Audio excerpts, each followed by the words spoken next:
Omo ka che me say me ko OPD. OPD for so omo so bu nye adwuma. So I was say me ko fie. 38-year-old Zela is 9 months pregnant and battling severe stomach pain. She journeyed from Teshi to the Adabraka Polyclinic, desperately seeking medical care. But upon arrival, she met a painful reality. The facility was almost deserted. Nurses, who would have typically been the first point of contact, were nowhere to be found. Maybe antenatal. But me buy obi any honomo and I'm anti information be as we say baby say ebe koso till say my baby home. Her hopes of finding relief were dashed. Tears welled up in her eyes as the pain grew worse, with no one immediately available to help. Fiti enra no ma run is be seen me so me ba no mo checking, but unfortunately bedroom ha no mo say no. So be any ha no mo.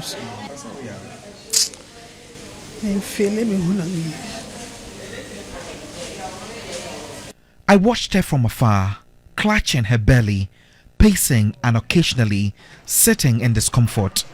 It became clear she couldn't wait any longer. I stepped in.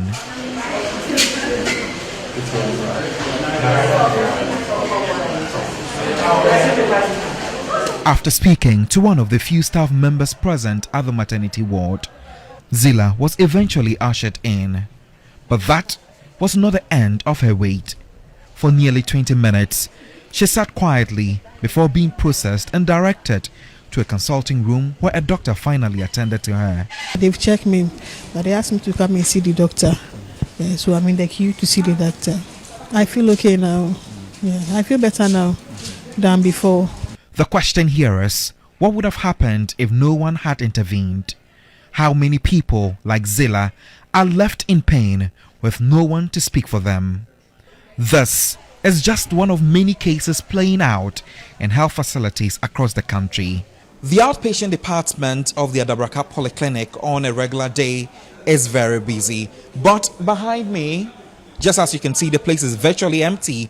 Nurses here, like many across the country, have abandoned posts as part of the ongoing strike by the Ghana Registered Nurses and Midwives Association. And the impact here is dire. Patients who would typically rely on this facility for basic health care have been left stranded with no medical staff in sight. It will last as long as government agrees to implement our condition of service.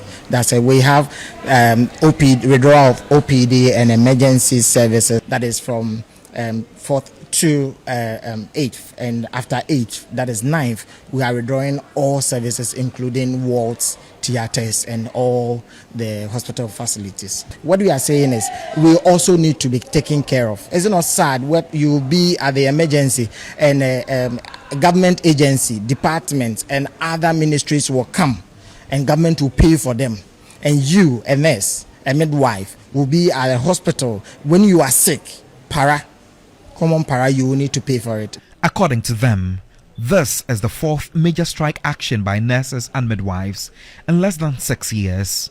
Strikes were recorded in 2018, 2020, 2022, and now in 2025, all centered around unfulfilled agreements, salary arrears, and poor working conditions.